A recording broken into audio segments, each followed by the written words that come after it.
What's going on, everybody? Welcome to the Upper Hand Fantasy Podcast. This is Faraz and Zach. I'm here with Zach Rizzuto. We're going to go over everything that happened in Week 10. Dude, this Sunday was crazy. Yeah, there was a lot of things going on. There's so much to talk about when it comes to Week 10 and what the ramifications are moving forward, what the fantasy landscape as we move forward, playoff crunch. This is the time where we're trying to make it to the playoffs. We only got week 11, week 12, week 13, week 14 left to make our fantasy playoffs that start week 15. If your fantasy playoffs don't start week 15, you got something to take care of with your commissioner in your league, okay? Yeah. Fantasy playoffs should be week 15, week 16, week 17, and then week 18 shouldn't count, basically. But yeah, it was an insane week, okay? But I got a story to tell, okay? And I'm just going to let you know right now, I am tilting this morning. I'm tilting big time, dude. And, I mentioned on this podcast that I have a wide receiver issue in one of my leagues, right? With Keenan Allen out, Hollywood out, traded away Juju and Curtis Samuel. But I loaded on some potential, right? And this week coming into Sunday, I was like, trying to get some guys with some upside, right? Yeah. So I traded for Kadarius Toney, traded for Amon-Ra St. Brown, picked up Christian Watson. I had all three of those guys in my starting lineup coming into Sunday. And knowing what we know now about Christian Watson and Kadarius Toney, it's like cha-ching. Yeah. Right? Well, going into Sunday morning comes around, I do my lives on Instagram and all that. And right before the games, I started overthinking starting Toney and Watson. And I'm like, man, I'm looking at the free agent pool. I'm like, you know what? Marvin Jones, is in a negative game script against the Chiefs. He's going to be playing all the snaps, right? It's a good matchup. Yeah. Let me pick him up and throw him in there. So I picked him up, dropped Isaiah Pacheco, replaced Kadarius Toney with Marvin Jones. Kadarius Toney goes off, and Marvin Jones, didn't do shit. Next, that's not even the worst. Next, Matt Ryan declared the starter. So what did I do? I benched Christian Watson for Parris Campbell. Had him on the bench too. Campbell had a good game. Yeah. But Christian Watson, he goes off for 3 touchdowns. I lost by 15 points. Okay? And I lost Isaiah Pacheco for Marvin Jones. All right? Yeah. So, listen, I could look at this from a lot of different ways. Okay? Glass half empty for us. You suck. Okay? You overthink everything. You had it right for a whole week, and last minute you had to change it, right? And you dropped Isaiah Pacheco. Pacheco gets all the run. CEH gets 0 touches in this game. Okay? They moved on from CEH. Now Isaiah Pacheco's the guy. Okay? I could have had him. Glass half full, I have Christian Watson. I have Kadarius Toney. I have Parris Campbell, right? A couple guys that you're definitely picking up on waivers, right? Christian Watson and Parris Campbell specifically. Potentially hold me down for the foreseeable future, in addition to Amon-Ra St. Brown. But it's really hard for me to see the glass half full right now, Zach. Oh, yeah. I'm recovering a little bit this morning. I hear you. Hey, well, at least the Jets didn't lose. They were on bye. So if you're paying attention, this is the greatest development that came out of this weekend, week 10. So that definitely, I feel that. I had that happen to me a couple of weeks ago where, you're just off by that a little bit much. Who would have seen Christian Watson taking the life out of the Cowboys and Cowboys fans like me? I'm hurting because Dallas lost, but I'd say I'd be a little bit more upset about fantasy. That one hurts a little bit. So I lost by like 15 points, right? And if I had Kadarius Toney in for Marvin Jones, that would have won it. If I had Christian Watson in for Parris Campbell, that would have won it. Yeah. So, not feeling so great on this Monday because, decisions like that, especially last minute ones where you're just like, what the hell were you thinking, dude? Yeah. I think I was off the high of my 2-hour lives on Instagram. And I'm just like, whatever I do touches the gold. Yeah. It's all good, man. Overthink it. It's okay. We have all been there. So it's not like, this is anything that we feel for you. But I think, with those Instagram lives that you're saying that you do, I think that might be information overload. And you actually might have let yourself be convinced otherwise, just talking about it. The more you talk about it, the more you overthink. If you just step away take your hands off of everything fantasy football and let it go, that Yeah. might have worked out better for you. Which that's what I kind of try to do, because I got screwed over the same way a couple weeks ago, where I was looking at my lineup. I'm like, I got to make this last minute switch, and then I got screwed over. I forget exactly what it was, but I'm looking towards the future. I'm hopefully going to be riding a 2-game win streak. I'm coming back. I was 3-5. I might be back to 500. Wait, are you back to 500 in our league? Yeah, if as long as Jalen Hurts doesn't explode, okay, we should be good. Dallas Goedert has like a 40-ish point cushion to work with. So, okay, yeah, I like that. We're I like getting there. that. Now, yeah, I'll say this: like, my process was a little bit messed up yesterday. I had a friend come over, and that friend is in our league, so I think he sabotaged me. That might be it. Yeah, I think this was a case of the meddling sabotage. Yeah, he came in, and I was listen. I put out a lot of fantasy content. Is this the guy you were playing against? No. Okay. All right. I can't do, right? I wish it was, because I would have asked him for any advice, right? Yeah, and I just wanted his opinion, like, listen, I also get opinions from other people too, right? It's just, I don't have all the answers. Not. So yeah, the expert. But I'm like, hey, listen, man, like, what do you think? It's like, yeah, I think you're right, man. Marvin Jones. I'm like, all right, whatever. Anyway, yeah, I can't get over it, dude. I can't. Hey, I can't.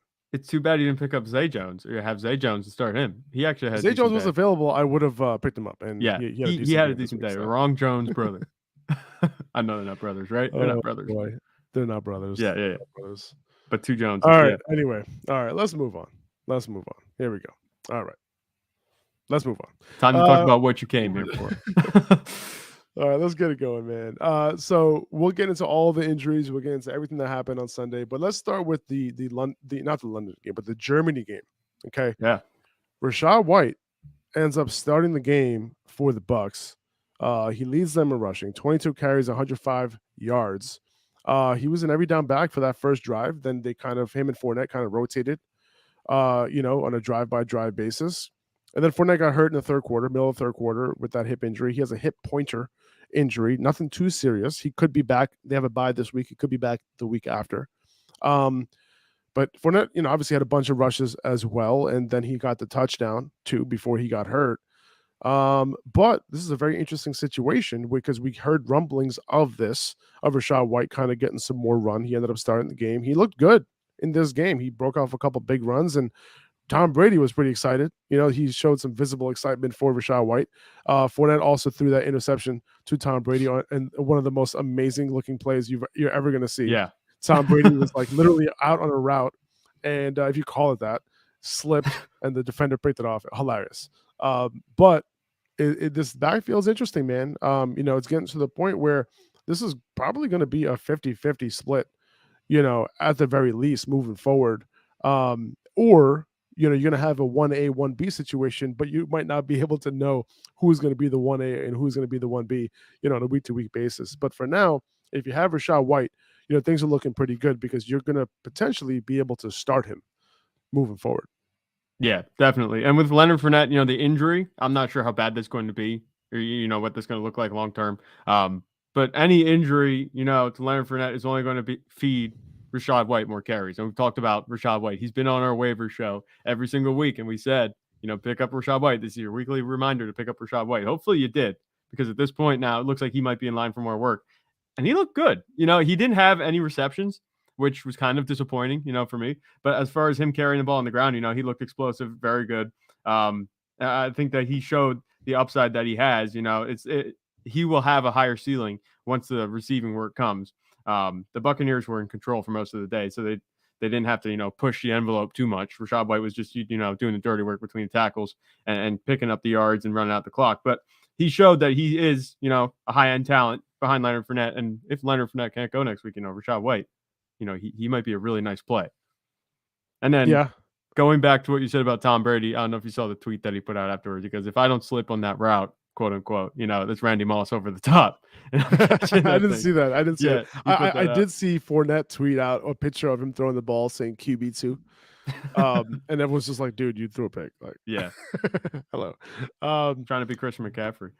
Oh, and then, it's funny because the Bucks official Twitter account also commented on that, just saying, like, Lenny. Yeah. It's kind of funny. Yeah. Social media fun.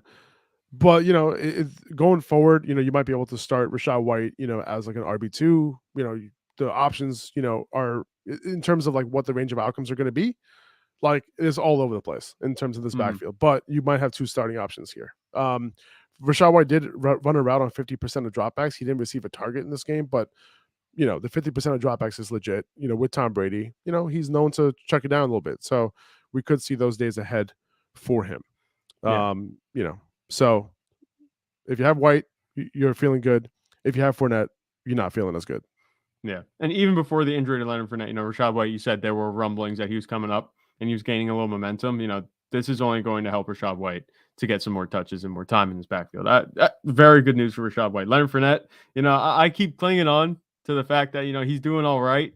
He's doing all right for fantasy, and I'm saying that you should hold on to him, but obviously this injury complicates things. I think you can still hold on to him, but it looks like his days of being a bona fide RB1, like I've been calling him, are gone. I think that might be it for this season. It's too late now, Zach. You got to accept it. Okay. It's too late. Just accept it. Fournette is, we should have sold him a long time ago.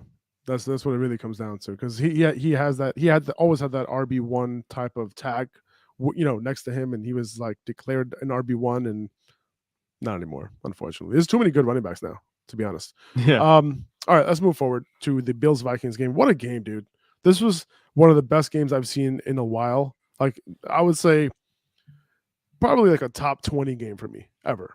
Like it top was legit. 20. Like I would say so. Yeah. How many games 20. have you seen? I mean, you're older than me by a little bit, but I don't know. Top 20. Yeah, I really enjoyed that game. Yeah, I really, really enjoyed that game. And obviously, didn't have like playoff implication. It wasn't like a playoff game or anything like that. So let's say top 20 regular season. How's that? Okay. But huge day for Justin Jefferson. 10 for 193 and a touchdown on 16 targets. That catch that he made was, one of the best that you're going to see. And TJ Hawkinson, another high target game with 10. He caught 7 for 45. But yeah, man, like TJ Hawkinson is looking like a top 5 tight end rest of the season. And then you have Justin Jefferson. What about that catch though? Yeah, legit. You want to talk about that catch? That's the best catch I've ever seen. I mean, even over Odell's. And a lot of it has to do. Well, okay. A lot of it has to do with the context. A lot of it has to do with one hand on the ball going up for it versus 2 for the defender who has a clear shot at it. The defender should come away with that 10 out of 10 times. But Justin Jefferson just muscled away with him. But also the fact that was it 4th and 18? Was it? Yes. And on the road in a game where you're like proving that you're a legit team, like that was the catch. That was the best catch I've seen, I think. I'll say this. The most impressive part of the catch for me, like, wasn't that he wrestled it away from the defender. Obviously, that was extremely impressive. But the way he was squeezing the ball on the way down for it not to be, because he hit the ground pretty hard too. Yeah. So he by the time that he hit the ground, he had the ball, but he squeezed it so hard that he didn't let it jar loose. Right. Where it was in a situation where that ball should have been jarred loose. That it should have hit the ground. And he was squeezing it so hard, opposite of gravity, and the ball didn't come out. And I was just like, dude, like that was legit right there. So yeah. Are you talking about when he's coming down, it looks like he's palming it with like a basketball almost? That's what it kind of looked like when it was coming down. And that was between the defender's arms. Yeah. So that is impressive, There's so much to dissect with that play in general, but all of it has to do with Justin Jefferson. Just ridiculous. I mean, a lot of receivers are good, but Justin Jefferson, he might have kind of, for the time being, separated. He's the best receiver in the league. As the best receiver, yeah. Who's in that conversation? Obviously, Tyreek Hill, Devontae Adams. Yeah. I mean, for right now, I think that things will settle back down. Yeah. Things will settle back down. The debate is still ongoing, obviously, but for right now, and maybe rest of season, unless the rest of those guys do it, Justin Jefferson is going to be, the best receiver in the league this season. Yeah, I mean, and we'll get to Cooper Kupp's injury in a little bit, but that doesn't look good. No. Josh Allen in this game, he ended up playing. He didn't look like himself completely, but he was like 75% Josh Allen, and just that it makes him one of the better quarterbacks in the league, right? And just that enough, he was able to get it done for fantasy, make some big plays, and both Stephon Diggs and Gabe Davis were able to come through. We talked about how much we liked Gabe Davis's matchup this week, and he ended up coming through in this game, even without Josh Allen having that big arm this week. And Gabe Davis, he really, I mean, he was having a good game, but he got a little bit of help at the end of the game. That might be something if people were playing against Gabe Davis and they lost by a point or two, they're going to be really salty about that call that they missed, on Gabe Davis at the end. I don't know if you saw where he juggled it. Yeah. It shouldn't have been a catch. Well, they should have reviewed it, first of all. Like, they didn't even, it was under 2 minutes. He was out of bounds. They should have, at the very least, reviewed that play. And the NFL really, really botched that call. And, if it wasn't for that, listen, I'm not sure, listen, at the end of the day, Minnesota won the game, right? But they should have went into overtime. Yeah. No, it's 100% true. And that's the thing. You got to fix these things before they have ramifications. Obviously they did, but not to the point where, the Bills won or anything like that. So they kind of got away with that. But I think the NFL did come out and say that was a botch call already. They're like, okay, we didn't do that correctly. Now, I'd like to have a word with them about Jair Alexander on CeeDee Lamb in my game, but that's for another day. So we'll see. Maybe we'll get something on that. But yeah, no, Gabe Davis came through for you. Stephon Diggs came through for you. Pretty much, I mean, against the odds a little bit, like you said, with Josh Allen being a little bit banged up. I wasn't sure what to expect, but like you said, 75% Josh Allen is still top 10 quarterback in the league, maybe even top 7, so yeah, he'll be just fine, especially for fantasy purposes. His legs weren't broken. We saw that. Exactly. He was just running through guys. And on the one interception return that he threw that pick right before the end of regulation, I think it was, he threw his hurt arm into Patrick Peterson on the return, trying to tackle him. It's dude, like, unbelievable. The announcers were just like, what are you doing, Josh Allen? Yeah. Straight up reckless, dude. He's a gamer, man. At the end of the day, if he's on the field, he's balling. Yeah, it is what it is. Yeah, I love it. But you kind of got to think about that as the franchise guy. But I'm not going to criticize. He's doing much better than I could ever do at quarterback. So before we move on to Justin Fields, if you're wondering about Nyheim Hines in that trade, he played on only 6 snaps in this game, so he's not involved in the offense at all right now. Devin Singletary played on 72% of snaps. He's still the guy. Nyheim Hines, I'm assuming he's going to get in at some point, but apparently he's not ready just yet. Yeah, it's still a little bit. You'd hope to see him involved a little bit more at this point. Yeah. He's had now almost 2 whole weeks of practice, right? So he should be being worked in, and he didn't. So I'm not sure what's up with that. Still holding out hope. I'm not going to just be like, oh, well, we're dropping him now. They traded for him to sit on the bench. No, that's not the case. I think he's going to get some run down the stretch. But right now, I wouldn't be starting him next week until he shows that he can actually get on the field. Agreed.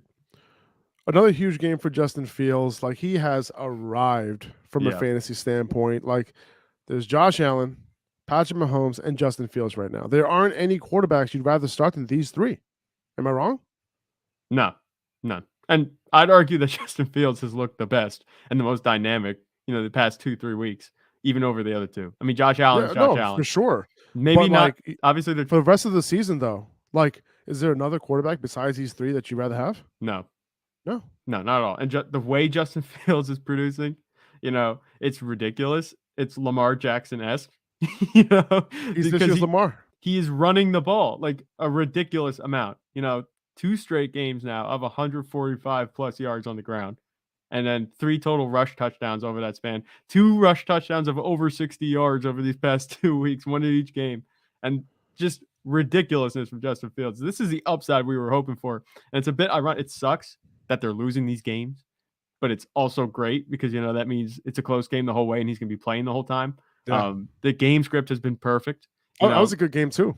Yeah, it was. It was really good. I was hoping that Justin Fields, he got a chance with the ball at the end of the game, just like he did last week. He had a chance to put some more points on the board, but both times they fell short. But I don't put any blame on Fields as far as losing the game. He's doing everything he can to give them a chance. And, at the end of the day, good for fantasy, but man, he's also fun to watch. You watch him. Man. Like that play where he was getting sacked, and it looked like he didn't even go down. Like, his knees hardly bent. Like, the guy was supposed to go down for a sack. He just escaped that thing and scrambled. I'm like, yo, this dude is something else, man. Like, he almost had that touchdown too on that left side. I'm just like, I'm just like shaking my head. I'm just like, dude, I cannot believe that Kadarius Toney just scored. Oh boy. Anyway, moving on. Khalil Herbert, he hurt his hip in this game. He left the game and didn't return monitor that. If he's out for any amount of time, Montgomery gets a big upgrade. We don't know the severity of that injury just yet, but I would assume Montgomery would be up near 80%, 90% snap share if Khalil Herbert, were to be out for a game or two. Cole Kmet with another 2-touchdown game, his second 2-touchdown game in a row, 5 touchdowns now in 3 games. He's looking like one of Justin Fields' favorite weapons right now. Yeah, and that's really all it comes down to. Tight ends are fickle players, especially the way they produce. And with Justin Fields dialing into Cole Kmet, at this point, you can be starting him because he's not throwing, even though he has Darnell Mooney. They traded for Chase Claypool. It's funny, they trade for Chase Claypool. They're like, here's a new weapon for you. He's like, all right, let me use the guy that's been on the team the whole time. Let's just throw to him in the end zone multiple times. Cole Kmet, he's been a really good fantasy starter for you these past few weeks. I'm not sure how sustainable this is. Obviously the way he's catching the ball, he didn't have many receptions, only 4 receptions and 2 of them are touchdowns. I don't trust that to hold up, but as long as Justin Fields, they're running the, what's it called? RPO. They're running the bootleg, rolling him out. Tight ends tend to get open on those types of plays. We see that across the league. I think that Cole Kmet can be a nice starter for this moving forward. Maybe not. He might be. I think I'll have him as a low tight end 1, mid tight end 1 right now, just with the way that Justin Fields playing. But I'd temper expectations with him. I don't think his ceiling is too high, but I think this has the potential to kind of even out this target distribution because Cole Kmet's getting hyper targeted, even over guys like Darnell Mooney and like you said, like we said, Chase Claypool. So, I mean, Cole Kmet, what he's doing right now, good. Start him until you can't. Pretty much. He's still low in tight end 1, but a guy that you're going to be able, you're fine putting him in the lineup, given the landscape, just like you said. A guy that wasn't even on the radar now is. So just another option. He was on the radar week 1 and then quickly fell off the radar for 7 weeks. Yeah. On the other side of the ball, Amon-Ra St. Brown, he accounted for 44% target share. That led to catching 10 passes and 11 targets for 119 yards. He got a little banged up in that game, hurt his ankle apparently, needed help to the sideline, and then miraculously 2 plays later came back into the game, and then they just ran him on a 2-yard run for some reason. But if you were wondering why you were buying low, this is why, right? And he didn't even score a touchdown yet, so those are coming also. But this is the type of production you should expect from Amon-Ra St. Brown moving forward. 10 for 11. 119 yards. If you caught a touchdown, balling. Okay. Yeah. And in PPR league, balling. Just keep expecting this moving forward. Yeah, as long as he's healthy. We said I'm not sure if anything's going to come up with that ankle this week, but as long as he's playing, I think you can start him regardless. There's no reason to worry. Don't overthink it. And like you said, that he's a pretty solid wide receiver 1 when he plays. He might be mid wide receiver 1 at this point. If he could just stay a little bit healthier, I think I'd have him as a high end wide receiver 1. But that's out of his control and our control. Let's just hope for the best that he stays healthy. His upside is high-end wide receiver 1. But right 100%. Now, the way his health just being a little bit off, I'll leave it. I'll temper expectations that way by having him as a mid wide receiver 1. If Cooper Kupp, is actually, if he's injured and, apparently the reports are that he could have a high ankle sprain, right? Yeah. It seems there was reports that it could potentially be a fibula fracture, but it seems now that it's not a fibula fracture, but that's considered the worst case that would have been. They kind of ruled that out. So if it's just a high ankle sprain and he's going to be out for several weeks, you're going to obviously be ranking Justin Jefferson 1, Stephon Diggs, Justin Jefferson, Tyreek Hill, Jalen Waddle as those top 4 guys. And Amon-Ra St. Brown is going to be there, like you said, mid wide receiver 1, right? In that conversation, right? And Jamar Chase will eventually come back. He'll be in that conversation as well. It'll be kind of like that. And I prefer Amon-Ra the rest of the season compared to Jamar Chase if, assuming he gets healthy at some point. Yeah. DeAndre Swift had 7 total touches in this game. Yeah. Only 31% of snaps. Cannot be trusted right now. We talked about this last week, that it's really, really hard to trust him. And listen, I'm selling him if you can. It might be tough to sell him, but I don't think it's too tough to sell him. It wasn't tough to sell him this past week. People were selling him left and right for good stuff. And every time somebody asked me, hey, should I sell DeAndre Swift for this guy? I'm like, yeah. For the most part, I'm like, yeah, do it. But he did score a touchdown. He somewhat saved you, right? And at the end of the day, man, he's in a red zone package pretty much. That's what he has right now, and he's not getting much of that. And you got Justin Jackson playing over him in a lot of key situations, and It's not what you want to see. And I don't know what is going to be the indicator for us to be comfortable putting him in our starting lineup. I know a lot of people did this past week. Yeah. But, it's just tough to play him right now. It really is. I'm starting him just because I'm in shambles at running back in our league. My running backs have had a extreme fall from grace. I had Rashad Penny, and he got injured or wasn't able to get Walker, and then DeAndre Swift. He's injured for a long time, and I want to chalk it up to injuries and say that this is why. But time doesn't pass without him getting at least a little bit healthier each week. He's getting the same workload every week, and I don't know why Justin Jackson's getting just as many touches. In pretty, relevant situations throughout the game. I don't know why that's happening. Jamal Williams obviously is doing his thing. For the first time with Jamal Williams, we saw him score just 1 touchdown. So now we can't expect 2 touchdowns from him every week. But DeAndre Swift, he got that touchdown. That is all you have to hang your hat on with him. No touchdown, you're looking at like a 1-point performance, 2-point performance. Is that what it was? Depending, especially if you're on PPR. It's tough to trust him moving forward. I'm not sure if I would start him next week. I'd have to wait until he actually shows up and gets a decent workload to be starting him again. The confidence is kind of shattered at this point with him. 100%, man. Can't start him right now. He had 2 points before that touchdown. Yeah. Juju Smith-Schuster suffered a concussion in his game. Keep an eye on him through the concussion protocol this week. It didn't look great, right? He had, I'm not a doctor, but it didn't look good. He got rocked on that play, and he might have gone unconscious even. Yeah, that's what it seemed like to me. But monitor his status. My guess is that he'll miss a game, but he might not. It's possible that he doesn't. Just make sure that you have an alternative going into next week. Yeah. Kadarius Toney, as I mentioned multiple times, he ended up getting some run. He was extremely efficient. 90 yards from scrimmage on 6 touches. And he looked good doing it, man. Yeah. He looked good. He ran around on only 43% of dropbacks. He was targeted on 29% of his routes. Pretty high number. And as the dropbacks can, obviously, you want him to run more, higher route percentage on the dropbacks, but the fact that he was targeted on 29% of his routes show that they want to use him. And when he's on the field, they're going to use him. And as he continues to show more, and after this game, you have to think his playing time goes up even more. I know that many people might want to chalk it up to McCole Hardman being out. That probably helped. Yeah. They might want to chalk it up to Juju getting hurt, MVS getting banged up in this game as well. But, it's at the end of the day, like, these are the type of guys that end up earning targets. He definitely earned targets, in this one.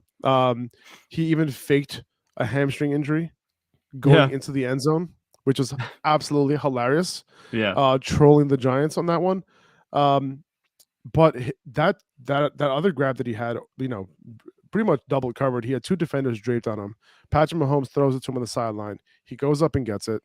Amazing catch. He could be special in this offense. Yeah. And this is the way you look at it. We know the talent that he had. He wasn't supposedly able to stay healthy in New York, but obviously that's not the case. He's now in Kansas City doing his thing. This is a really nice weapon. We haven't seen too much of him, so, you want to temper expectations a little bit, but what we're seeing is very, very encouraging. It looks like he could be like a really strong weapon. I kind of looked at him running around, and he's the closest thing that the Chiefs have to Tyreek Hill, I think. Since they've had Tyreek Hill, the speed, the twitch that he has running, obviously he's not going to be on Tyreek Hill's level, I don't think, at any point. But I think that he's the explosive type of player where, Patrick Mahomes is going to be able to make him super relevant. If he gets just a little bit more time on the field, he's going to show why he was a first-round pick out of Florida. And what was it, 2020? I think that's what it was. He looked. I thought, listen, man, I'll be straight up. I thought it was the worst draft pick of all time. I was not a fan of Kadarius Toney at all coming in. I was like, this dude doesn't know how to run routes, whatever. But hey, man, now, and he's proven it that when he's on the field, dating back to last year, he gets targets and he looks good. It helps that he's in an Andy Reid offense too. That's also working for him. You say about the route running, they will scheme him open if he can't run the route to get open. But going to the Giants, you're not going to be able to evaluate his talent, especially with Daniel Jones up there. You're not going to know what the upside is. And I think Kadarius Toney is very happy to kind of be, relieved of his duty in New York. Now he's got Patrick Mahomes, a quarterback. I love the upside that he has now. You're lucky to have him on your bench. It's too bad he was on your bench this week, but that's just the way it goes sometimes. You got yourself a nice weapon rest of the season. For sure, man. Yeah, I do. I guess that's a good way to Don't look at worry. it. Don't worry. You can recap Kadarius Toney.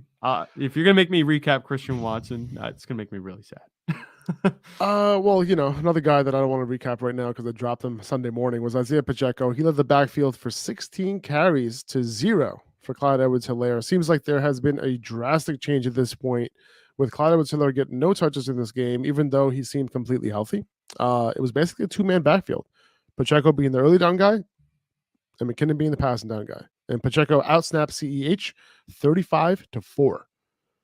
Yeah. CEH, Odd man you out. could probably drop him at this point. Yeah. He's definitely droppable. With the amount, it's funny, they have all these running backs and none of them are going to separate from each other. Obviously, Clyde Edwards-Helaire has kind of fallen down the ladder a lot. But Jerick McKinnon and Isaiah Pacheco, they're, ground game and run game. That's pretty much what they're using. You could telegraph what they're going to do to the defense, depending on who's on the field, unless both of them are on the field. But Isaiah Pacheco, he's the run guy. Jerick McKinnon, he's the receiving guy. So right now, Jerick McKinnon has the upside. Patrick Mahomes is throwing the receivers and the tight ends. They're a pass-first offense. You can be excited a little bit about Isaiah Pacheco, just a little bit with Clyde Edwards-Helaire at this point being a non-factor. So there's reason to be encouraged by what we saw yesterday. But I'm not going to get too caught up in the hype. He ran for 82 yards. He fumbled it. So he ended up with a pretty meager performance. I think he had like single digits, 7 points, something like that, depending on how your fumbling scoring is. I'm not overly excited because it's just he's the ground game back in a passing offense with Patrick Mahomes at quarterback. But he can definitely fill in for you for some of the rest of these bye weeks and as a flex if you need him. He's a desperate flex. Yeah, I always call him like an upside RB3. Like he won't be in my top 24 most weeks because the buys are pretty much, over in terms of like buy Mageddons. Yeah. But CEH is going to be he's out of this rotation. Now, the fact that it's a two-man rotation, it makes Pacheco way more fantasy relevant than he was before. So something that you wanted to see if you had Pacheco. I know. Yeah. Christian Kirk comes through once again. 9 catches for 105 yards and 2 touchdowns. Christian Kirk has won me a lot of money this year. Him, yeah. I bet on him every week. I bet the overs on Christian Kirk every single week. Like especially when he has a good matchup. I bet on him. And I bet on my boy from Cleveland, Donovan Peoples-Jones. This dude has been winning me money all season, all week long. He had a big game, almost 100 yards receiving for him. He led them in targets as well. Going back to Christian Kirk, though. We had a field game like this, right? And he did. We talked about this a lot. I did. Talked about a lot the last week. And, another one of our desperate starts, Zay Jones, came through with 8 catches for 68 yards and 10 targets. I wish it was Marvin Jones, but whatever. What are you going to do? Yeah. But yeah, man, Christian Kirk getting it done once again, and he's doing his thing. He's easily, the favorite target, and in good matchups when teams are not good against slot wide receivers, he goes off. Yeah, Christian Kirk, he's still firmly as I might even put him as a high wide receiver too, just the way Trevor Lawrence been playing a little bit better. You said this was a good matchup. We talked about that, and it turned out that was the case. And you said with Christian Kirk making you a lot of money, he also won a lot of people a lot of money if they followed our underdog over-unders, the higher lowers, I guess I should say. I know we had Trevor Lawrence for over 1.5 touchdowns. You called that one from a mile away earlier this week. So that was pretty good. I was thinking about you when Christian Kirk scored the second touchdown. He did his thing. He's obviously the favorite target of Trevor Lawrence. That seems to really be the only place he's looking to throw it. Zay Jones, and Marvin Jones, they can fill in for you admirably week to week. Neither of them you're never going to have a week where both of them have a solid stat line. But, the Jags offense isn't bad. They're just not a good team overall. There's no doubt about that. But hey, listen, in the negative game strip, we'll take it. We'll take the production. Right. Let's see what else we got here. So, okay, let's see. I'm totally lost in my notes. Like I have no idea where I am right now. I'm on tilt, man. What did I tell you, man? I'm on tilt this morning, dude. Like, I get it. Yeah. Jeff Wilson, he totaled 143 scrimmage yards. He scored a touchdown and out-touched Raheem Mostert 19-12. Opportunity-wise, he had 22 opportunities and Raheem Mostert only had 12 in this game. So he also had one more target than Mostert in this game. 61% of snaps for Wilson, only 27.5% of snaps for Mostert. He's taking over this backfield, dude.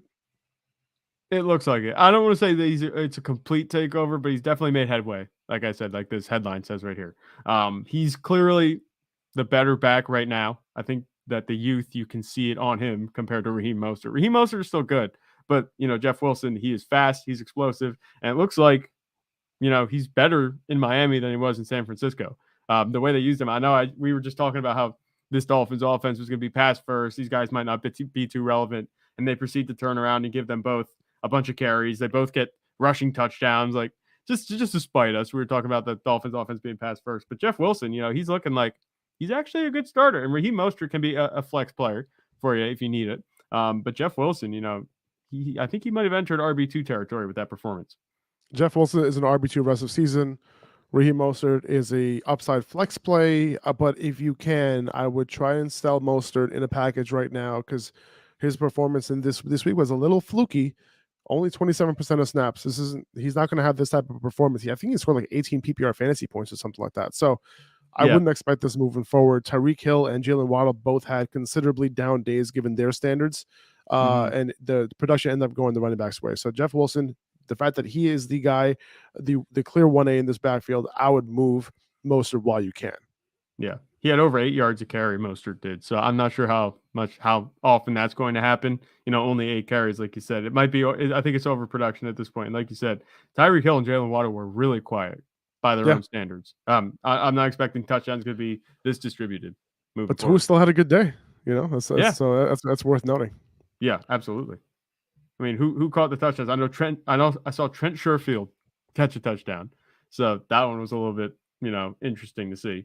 But do you think Donovan Peoples-Jones is going to be on waivers anymore? Like he's been on a waiver wire list every week for like 8 weeks now. He should. And 9 targets, 5 catches, 99 yards. He led the Browns in targets, 26% target share. Not great at Amari Cooper. I guess those home road splits are true, huh? Yeah, they're like real. I don't know why, but that's just how it works. And now it was the same way in Dallas. And I don't know. We got to look back at his Raiders numbers, but that's just pretty funny to look at. We talk about it as not a legitimate way of measuring, but it looks like for Amari Cooper, this is the exception. I don't care. For Amari Cooper, we're including it in the analysis at this point. Yeah. I know you were. You were. I was refusing it. I was denying it. It's funny. It's like, never mind. It's easy to dismiss it. You're like, no, it's not just, an on-off. It's like a light switch. That's not how it works. No, it is. It's really weird. I don't know why. Dude, it's crazy. Amari Cooper, he's been good fantasy points total, for you this season. If you look at just the fantasy points total where he finishes, he looks very good, but the consistency has not been there. He's won your weeks and lost your weeks. He's in Buffalo next week. I guess you got to sit him. Yeah. All right. Jerry Jeudy suffered an ankle injury in this game. It does not seem like it looked like an Achilles, and the initial thoughts were it was an Achilles injury, but he seems to have avoided that. He's going to get an MRI today and figure out what that exact ankle injury is. Who knows what it is? It was a weird injury. Like it didn't seem like a high ankle. Could have just been a low ankle injury that just looked worse than it was. Hopefully that's the case. We'll find out more. But in the meantime, Courtland Sutton ended up with going 6 for 66 on 11 targets. He'll get a big upgrade if Jeudy were to miss time. Greg Dulcich as well. I would think that the targets would, be a little bit less distributed if Jeudy were to be out. Yeah, I'm not too excited either way, for Courtland Sutton's prospects. Even if Jeudy misses some time, obviously we want Jeudy to get healthy. He'll be fine. But this Broncos offense is just a fantasy wasteland. I can't stand watching them. Who is Jalen Virgil? Who? What is he doing catching a 67-yard touchdown? One catch, just to distribute it. Like, I don't understand it. This offense is painful to watch. I'm not a fan of Russell Wilson. I wasn't a fan of Russell Wilson before he went to Denver, and now he's in Denver. It's just like, the offense is just so not good. It doesn't matter. Courtland Sutton, you'd think if he gets 11 targets, he'd have more than 12 points, but he didn't. Yeah. This was a little bit of a tougher matchup for Courtland Sutton. I give him the benefit of doubt in this one, but that's just who I am. Well, after 3 straight single-digit fantasy performances before the bye, he comes back, he gets 11 targets, gets 12 points. It's just like, ugh. Yeah, no, I hear you. I'm not upgrading him that far. He's a low-end wide receiver 2 for me, even with Jerry Jeudy out. Just the way this offense is playing, I don't like it. Low-end wide receiver 2? I would have thought you would go a lot lower than that, to be honest. No, low-end wide receiver 2, just because I have hope. That's fine. I have hope. Right.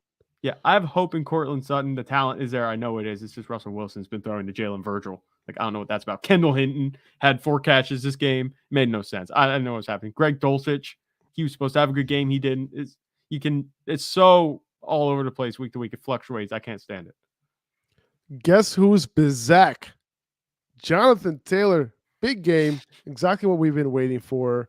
Oh, yeah. And we got it. 22 carries for 147 yards and a touchdown, including a big 66-yard touchdown run, something we haven't seen in a while from Taylor. But that long run, that's something that we wanted to see. Yeah. And that we were dying to see that. The explosiveness just was not there with Jonathan Taylor before this game. And this would be a fantastic performance to build on. Granted, it was against the Raiders. Shout out Jeff Saturday. Good win. He did tweet that the Raiders looked terrible, and he made good, and he beat them. He didn't, have to eat his words, so good on him. But Jonathan Taylor was the story of the day for the Colts offense. He looked good. The offense ran through him. The team looked better. Obviously, Matt Ryan coming back, I think, helps this offense a whole lot. I think they made the right decision putting him in, even though it looked like Ellinger was going to get the start. They said that he ran through most of warmups at the beginning of the game as a starter. But Jonathan Taylor, he did his thing. I think he can continue to do this. Like I said, I think he can build off of this at this point. We've seen him heat up in the second half of the season. This could be the start. This is definitely offer some hope to those guys that drafted him first overall. He's not going to be able to return on that first overall draft investment now, but he can definitely, salvage what's left of the season. There's plenty of weeks left, plenty of games left to get you back into competing for a playoff spot. The Raiders were allowing 3.97 yards a carry to running backs coming into this week, which was 4th best in the NFL. And Jonathan Taylor just shattered that. Yep. So that's good news. This is a positive sign for him moving forward. I bought him low a few weeks ago in a couple leagues, and, I wasn't so sure how I felt about it, coming into this week. Yep. It seemed like sitting him last week was the right call because he looks pretty healthy now. Yeah. The other thing to note is that 94% of snaps for Jonathan Taylor. That's insane. So without Nyheim Hines, obviously Deion Jackson out as well. That's what you want to see. And by the way, I don't expect Deion Jackson to take this passing down role from Jonathan Taylor. I think he is a good pass catcher. He's going to be in that role. He's going to be an every down back without Nyheim Hines there. So the biggest winner to this Nyheim Hines trade might be Jonathan Taylor. Yeah. And you talk about his role as a pass catcher. Remember, Matt Ryan fueled that 10-catch Deion Jackson day. He keeps starting. That's only good news. I think that having Matt Ryan at quarterback is a huge benefit because, like I said, Sam Ellinger, rookie quarterbacks, you see them, they tend to try to do too much. They lean away from the check down. Matt Ryan understands the check down's there for a reason. And if Jonathan Taylor's catching those balls, his ceiling is going to go much higher. And his floor is going to go a lot higher too, just with a little receiving work because he only had 2 catches yesterday. 100%, man. And with Matt Ryan back, he was declared starter like a few minutes before the game. I wish we knew that going into Sunday, but hey, what are you going to do? Parris Campbell came back into relevance with Matt Ryan. He caught 7 of 9 targets for 76 yards and a touchdown, led the Colts in receiving. Michael Pittman also saw 9 targets and took his 7 catches for 53 yards.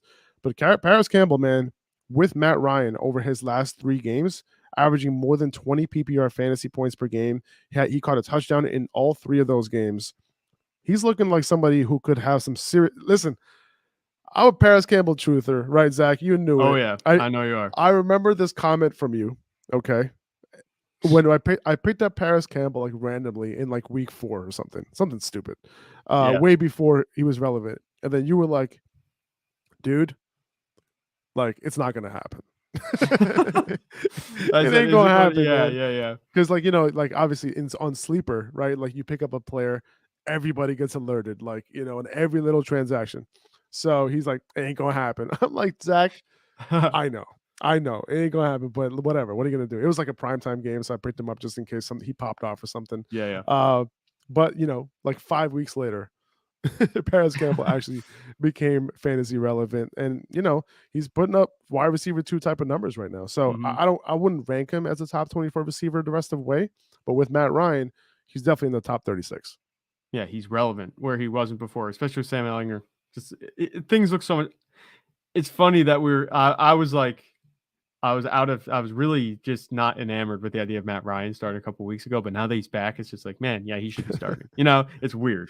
It's a love-hate relationship with Matt Ryan, but he's definitely making these guys fantasy relevant. Alec Pierce just kind of falling out of favor. he had a little bit of steam. He had a little bit of momentum earlier in the season, but that's kind of fallen off. So Parris Campbell has kind of taken over. He is going to be the wide receiver 2 the rest of the way behind Michael Pittman. And the way Parris Campbell's been playing, it could look like a 1A, 1B, wide receiver 1A, 1B for these two. Because Michael Pittman, I'm not betting against his talent, just the way that they're being used. Campbell could have a really nice role, a bigger one than you might expect. Yeah, no, definitely. So apparently, let's move to Dallas. Okay, let's talk about him. Apparently, Tony Pollard is capable of having 20 plus touches in an offense. Yeah. He's like 22 carries for 115 yards and a touchdown. He caught 3 of 6 targets, has 28 opportunities. Okay, literally the opposite of what his offensive coordinator talked about. Like, come on, dude. Like, this is exactly what you want to see, right? If you have Pollard, this is not the limited workload that his OC was talking about. Remember, he talked about 30 snaps. That's all, 30 plays. That's what we got for him. You can't do more than that. All right. Well, he almost had 30 touches, 30 opportunities in this game. He was on the field for 72 of 84 snaps. Okay, so he was the bell cow. He was huge. He was the bell cow for the Cowboys in this game. Quite the surprise for me, and went against everything we heard from the coaching staff lately about Pollard. So if you have Pollard, boom, he's right back up to the elite handcuff that he was. Who knows if Zeke will be back next week? But even if Zeke is back, Pollard obviously is still in play as a potential RB2, right? Yeah. And if Zeke is back, sure, he might get the first crack at touchdowns. But at the end of the day, Pollard, looking like a great player. And if Zeke were to ever go down again, Pollard is back to that top 5, top 6 potential.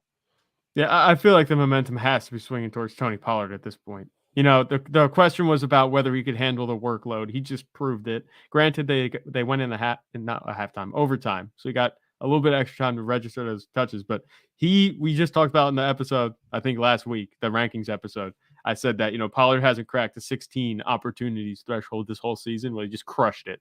So this is awesome for Tony Pollard. You can see I put in the headline, wow, he breaks the 20 touch threshold. I wasn't expecting that at all, his usage. Malik Davis, obviously, he's just a guy. I think at this point, they have him behind him just to rotate in. But I thought they'd have a little bit more of him mixed in. Tony Pollard looked really good. Obviously, things were looking great. I mean, I'm talking about my Cowboys offense. I'm talking them up. Things got slow in the fourth quarter and on. But, in the 3 quarters before that, Tony Pollard was doing his thing. If he scored one more touchdown, took a couple more carries, I don't doubt that he gets another touchdown. He had a good day for you anyway. I'm not sure if Zeke's going to be back next week. I thought he would play this week, especially after the bye. They might be taking it really easy with him. But at this point, I think even once Zeke is back, Tony Pollard has to get more carries. I'm upgrading him a little bit. Yeah, I think you should, to be honest. And CeeDee Lamb, finally had his big game with Dak. It's what you want to see, man. Caught 11 for 150 and 2 touchdowns on 15 targets, 33% target share. The dude's balling out. He did his thing in this game, and that's what you want to see, man. Dak, just keep passing the ball to CeeDee. Give him those targets. So that's what we saw this week. Yeah, this is what we've been waiting for, CeeDee Lamb. I think it's going to continue at this point because now they have a little bit of continuity. And the way that he's getting targeted, he's had a fantastic target share the whole season. The production finally caught up to it. I think this is going to continue to be that way because I think that it was pretty obvious that outside of CeeDee Lamb, they're missing talent at wide receiver. Obviously, Michael Gallup came back, but he just hasn't looked the same. If Odell Beckham Jr. might be in the cards for Dallas, I'm not saying you sell CeeDee Lamb high, but I think at this point, even if Odell does go there, CeeDee is going to have a role that's going to keep him in the wide receiver 1 conversation like he is right now. 38 points. I'm not sure he's going to reach that every week, but he has a really nice floor for you anyway, just the way that he gets targeted. So he's a solid wide receiver 1 moving forward. Like I said, I'm not sure if he's up in that upper echelon just yet. This was really encouraging that he might be able to take that step the rest of the way. He's got a good matchup next week against Minnesota, but I think that he should have a much better second half of the season than the first half. And we knew, CeeDee was capable of that, right? But we didn't know what Christian Watson was capable of in the NFL. And now we do. 4 catches, 107 yards, 3 touchdowns, and 8 targets. And that accounted for 40% target share. And remember, Allen Lazard was playing in this game. Okay, so no coincidence that, this was Aaron Rodgers' best fantasy game of the season against the Dallas Cowboys, right? A good defense. This is also his first 3 touchdown game of the season. He hasn't had that many games with multiple touchdowns this year. Watson is a must pickup on waivers this week. How Yeah. many, Zach, you might have paid attention to our league. How many times did I drop and pick up Christian Watson over the last 3 weeks? Just I a must lot. have Yeah. a lot. I lost Probably track. like, yeah, because I picked him up, then he had a concussion, dropped him. Picked him up, had a concussion, dropped him. Apparently he didn't have a concussion, picked him back up. All that So, production that you missed those past few weeks just came just this week. You know, all pretty those much. all the concussion, all those weeks out. He's like, all right. The fantasy gods atoned for their sin in keeping him off the field. Seriously, man. They got it. Yeah. And, you know, hopefully you picked him up last week. You know, we did talk about him last week, potentially picking him up because he didn't have the concussion. And with Romeo Doubs going out, it opened the door for him to get that full route participation. And he did 88% route participation, 40% target share. They moved him all over the field as well. Slot, left, perimeter, right perimeter. He was playing all over the field. He's a must pick up on waivers, dude. Like, Yeah. you know, hopefully you picked him up already, but if you didn't, you got to pick him up. And I'm breaking the bag on Christian Watson. Like, you have an early round pick, having a game like this on a wide receiver core that's desperate to find playmakers. Rodgers is desperate for number one guy. And, you know, you can talk about Allen Lazard, but Allen Lazard is not a number one wide receiver, right? No. He's not that guy. He's been getting it done, you know, like he's been getting like the touchdown here, 50 yards in a touchdown, you know, high yardage games. He's been having good games this year, but he never really broke that ceiling, right? Yeah. Christian Watson did in this, you know, in his first game back against a good defense. So whatever fab I have left, if I need a wide receiver, I'm unloading it all. Like, these are the types of bets that I want to make. Will Christian Watson have 3 points next week? I don't know. But maybe. Yeah. that's not really what, maybe, yeah, sure. Like, but in terms of like what kind of bets you want to make, this is the type of bet you want to make. Yeah. Look at Christian Watson and tell me who else on the waiver wire you'd rather have. There's nobody with the upside like him at all. So it's not really a question of can he do it. It's just like, is there anybody else you'd rather have on the waiver wire? You're not going to have that. Chances are he's on the waiver wire unless you're for us, where you pick the him only up. other guy, you know, that you would consider is Parris Campbell, right? Yeah. Because Parris Campbell at this point, he was dropped over the past couple of weeks. He's around 50%, you know, rostered across platforms. So he's available in a lot of leagues. Who would you rather pick up this week, Christian Watson or Parris Campbell? Christian Watson. And is it close? No. Christian Watson in a heartbeat. It has to be. And did you see Aaron Rodgers? He was fist so bumping. happy. He was fist So bumping. happy. So that's what I'm saying. So that is an indicator to me. I mean, obviously, you know, he's had a couple of games. Romeo Doubs was able to do his thing, but they weren't winning those games. But when you have Aaron Rodgers fist bumping and the Packers are winning and Christian Watson's catching 3 touchdowns, you think there might be a little rapport there? You think you might trust him a little bit? I know we talk about trust all the time with Aaron Rodgers and his receivers, but this one looks like it has the best chance of sticking. So Aaron Rodgers, you have Aaron Rodgers throwing the ball and his wide receiver one is on waivers. Like, you wouldn't let that go in any other situation. 100% agreed, man. So if you're wondering, hey, can you continue this? That's not the right question to ask. The question is, should I make this bet? The question isn't, should you make this bet? You will. The question is, what is his ceiling? Have we seen it? That's what I think. You know, just the rest of the season. If the Packers need to make a playoff push, you know, Aaron Rodgers, he only threw 10 passes at halftime. That's what it was. He had thrown 10 passes. And then the second half, he picked it up, and Christian Watson went off. So, you know, if they start getting back to the passing game, they've been, you know, leaning on A.J. Dillon and Aaron Jones a lot because the passing game has just been stagnant. If they found this, you know, weapon here in Christian Watson, he could actually help to bring balance to the offense, restore balance to the force. 100%. All right, let's move on to Cooper Kupp, dude. Unfortunately, he suffered an ankle injury. It doesn't seem great. We talked about this a little bit earlier, but, you know, I think they ruled out the fibular fracture. That's the hope here. You know, it's could be a high ankle sprain. That's what it seems like, and it might be a bad one. This would be terrible, obviously, but it looks like he is going to miss some time. Not what you want to see, especially in a game where he couldn't get anything going with this other quarterback, unfortunately. But if Kupp does miss time, you know, this offense is going to be like straight trash. You know, but yeah, it's possible that we see, you know, Skoranek, right, in better situations, maybe playing in the slot in that Kupp role and not putting up Kupp numbers, but maybe he'll able to, you know, have some 6, 7, 8 catch games. Maybe not for 100 yards, maybe for like 50 or 60. It's possible he becomes like a PPR magnet type of guy. Allen Robinson might get some more targets too. Like, I'm not betting on a whole lot of targets, but it is possible that Allen Robinson, you know, can potentially move up in that, you know, get that 8, 9 target range, be that guy, right? But Yeah. not be efficient with it. That's kind of how I look at it. Tyler Higbee maybe as well. Maybe he can have a higher route participation moving forward. He caught he got all 8 of his targets for 73 yards in this game. He only ran a route on 60% of dropbacks, which is not a number where you want to start him. I benched him too. Matter of fact, I benched him. You know what? I benched him in the same league that we talked about earlier. Mm-hmm. I benched him. And who'd you start? Great matchup. I started Evan Ingram. Evan Ingram. Yeah. How many Jaguars did I start, dude? Such a bad decision. Too many. Yeah, I'd say too many. I played against in one of my other leagues. The guy had Dalvin Cook, Justin Jefferson, and TJ Hawkinson. Didn't go well. Yeah. Oh, didn't go well? No, it didn't.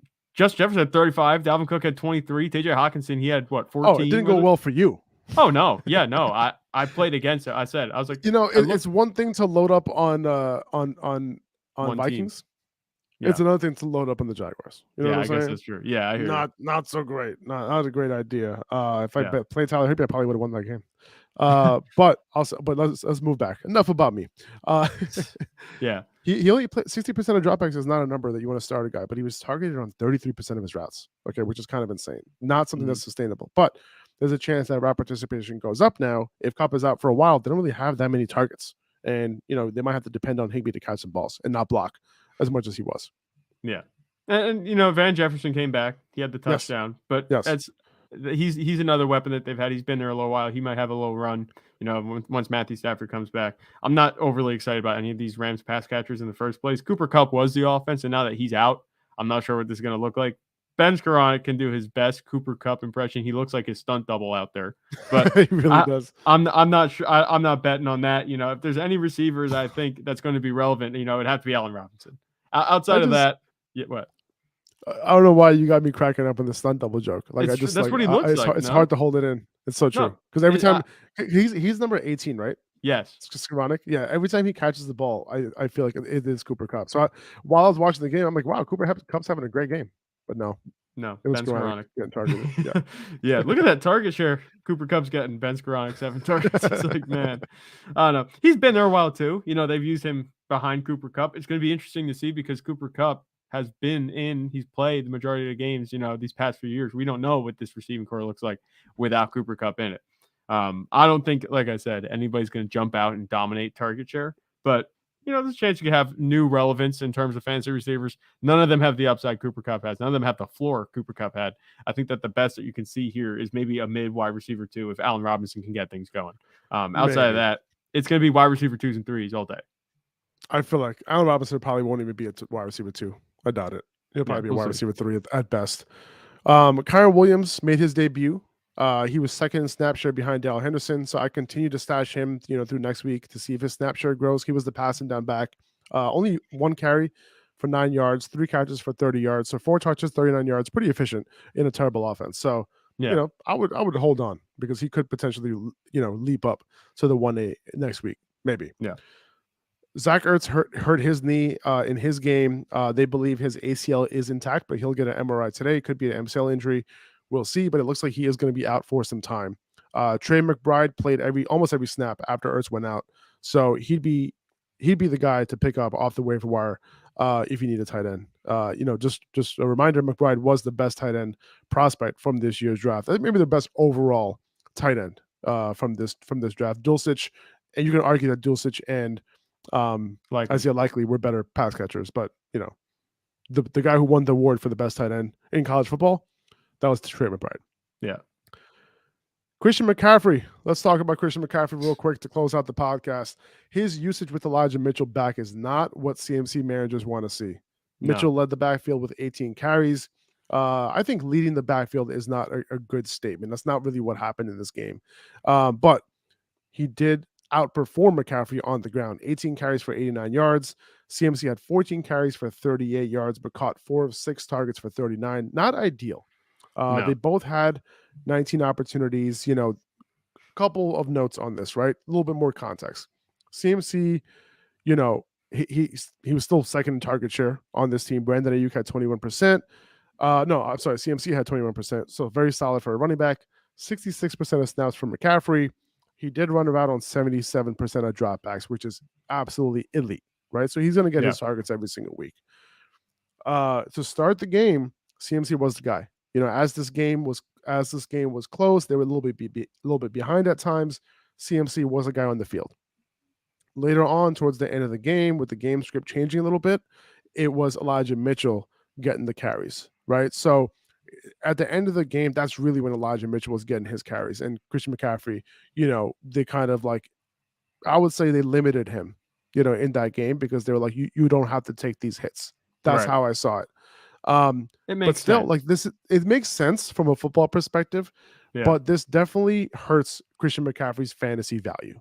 Okay. Not that you're trading him, but no, you're not.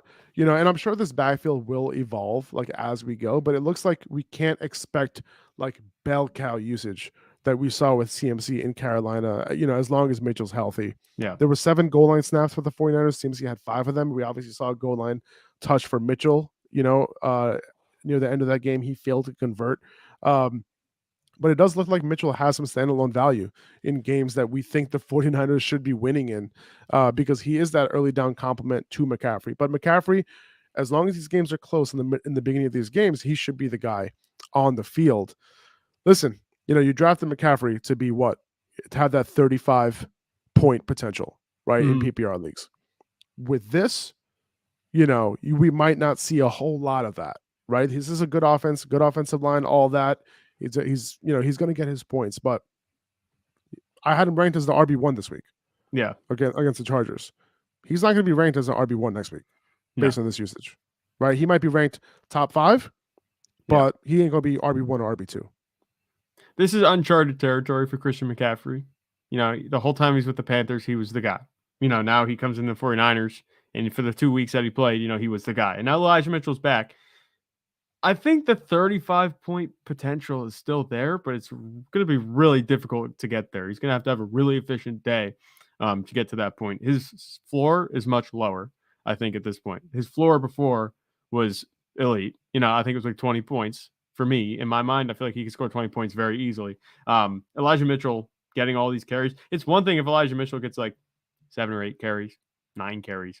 He got 18 carries. He out-carried Christian McCaffrey. It's just they clearly have roles that they want to use these guys in now. Christian McCaffrey isn't going to be removed from the RB1 conversation because of Elijah Mitchell, but he's going to slide down just a little bit.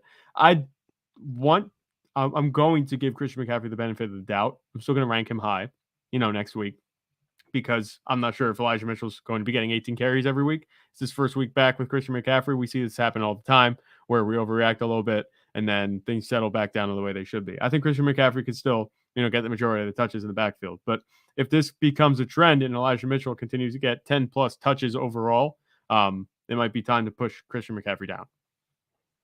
Yeah, I'm with you. Let's go over a couple of the running backs real quick before we end the podcast. Who would you rather have rest of season? Let's play a little game. Okay. Oh. Let's play a little game here. Let's go to running backs, and I'm looking at my spreadsheet here. Okay. Austin Eckler or Christian McCaffrey rest of season? Austin Eckler. Same here. Saquon Barkley or Christian McCaffrey rest of season? I'm going to go Saquon. Me too. Nick Chubb or Christian McCaffrey rest of season? I like Christian McCaffrey. Same. Yeah. And I think that's it. I think that's about it. I think that's the end of list, right? So I would say Austin Eckler and Saquon over Christian McCaffrey rest of season, and that's about it. The thing for me, bad. I was close with Nick. I was close with Nick Chubb, but with Deshaun Watson coming back, it's going to be a lot more dynamic over there in Cleveland. So you never know. Nick Chubb might be even scoring more fantasy points. Yeah, with Deshaun Watson, right? More sustained drives, right? More to we'll see. We have no idea. Deshaun Watson, we haven't seen him play in a couple years, so who knows? Yeah. All right. I just a couple of quick notes before we end it, guys. Gerald Everett got hurt as well. He suffered a groin injury, so Trey McKitty took over for him and ended up with 6 targets. Someone to consider on the waiver wire. As remember, Justin Herbert doesn't have that many targets to work with right now. Yeah. PJ Walker has a high ankle sprain. By the way, DeAndre Carter, we called him out as a potential, desperate start, but that worked out. Just want to talk about that real quick. PJ Walker has a high ankle sprain, which means our boy Baker Mayfield will return to quarterback. play this week against Baltimore. So I guess we're sitting DJ Moore. Yeah, I guess you have to with Baker Mayfield playing. That's the way it's going to be. Yeah, more targets available, with Robbie Anderson and Christian McCaffrey out. So he does have more, he's a better play than he was when those guys were on the team with Baker Mayfield. Yeah, but still not ideal. Anyway, moving forward. All right, guys, appreciate you guys. Have a great week. I hope this helps you guys moving forward. We're going to be back with our waiver wire show tomorrow at 9 a.m. Eastern time, right here on YouTube. But also make sure you catch us on Spotify, Apple Podcasts, wherever you find your podcast. This will be up. So we appreciate you guys. We'll see you tomorrow. Peace.